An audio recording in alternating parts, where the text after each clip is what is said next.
This is Tony from Guatemala. In Free Guy, you have an immense amount of cameos and Easter eggs, and I would like to know, how was the process of choosing, clearing, and filtering them? Well, there are a lot of cameos and there are a lot of Easter eggs, and some of them are obvious and some of them are much more subtle. And I bet you didn't even notice all of them if you've only seen the movie for the first time. But Ryan and I, there were really two things at play. One was Easter eggs were basically invented in video game culture. So to make a movie that is set in a video game and not have Easter eggs would have been crazy.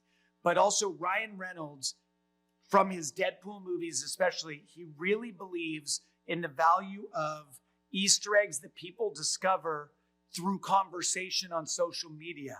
As we all know, Ryan is a marketing genius and very conscious of social media. And he likes planting little seeds that people can discover and tell each other about. Clearing it was in some cases a little complicated. Like I think we have something from Halo that took a lot of emails and phone calls. But the truth is that the big cameos, the famous cameos, whether it was people or objects, that was me or Ryan picking up the phone and asking. And we were lucky. A lot of people said yes. The concept of Free Guy is interesting because even though he has a certain freedom, he is still limited to this digital world. This contrast gives an interesting story to the character.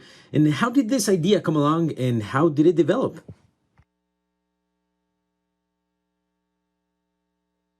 Well, it started off with the original script, which was always about a background character in a video game developing consciousness. So that was in the screenplay.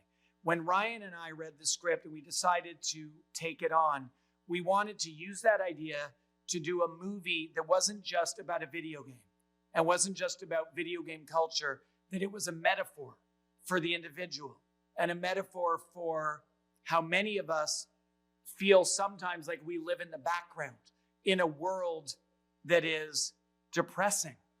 And to make a movie about the possibility of stepping forward and making an impact. Those were ideas and themes that were very resonant for Ryan and I, and we wanted to share them through this movie. So it was a combination of the script and then a lot of rewriting of the script that Ryan and I did once we became involved. Well, that certainly is very, very interesting. And Shawn, you have said that this film in particular shows the gaming industry and has the participation of the gamer community. Why was it so important to incorporate them in Free Guy and somehow show them with their authenticity? Well, I knew that even though I wanted to make a movie that was bigger than the gaming community, I knew I had to be authentic to gaming culture. And so I thought one way to guarantee that was to include some of the most important gamers in the world. So I invited them to participate, but it also allowed me to have these collaborators who could tell me, oh, no, that would never happen that way. Or, oh, you know what you should do? And give me suggestions and give me criticism. So the truth is, I know cinema. I know filmmaking. I don't know gaming like gamers know gaming. So it gave additional authenticity to the movie and to the world I was trying to portray. Well, thank you, Shawn, for your time. It's such an interesting movie and it has so many levels through it. And I just want to thank you. Cheers from Guatemala. Bye.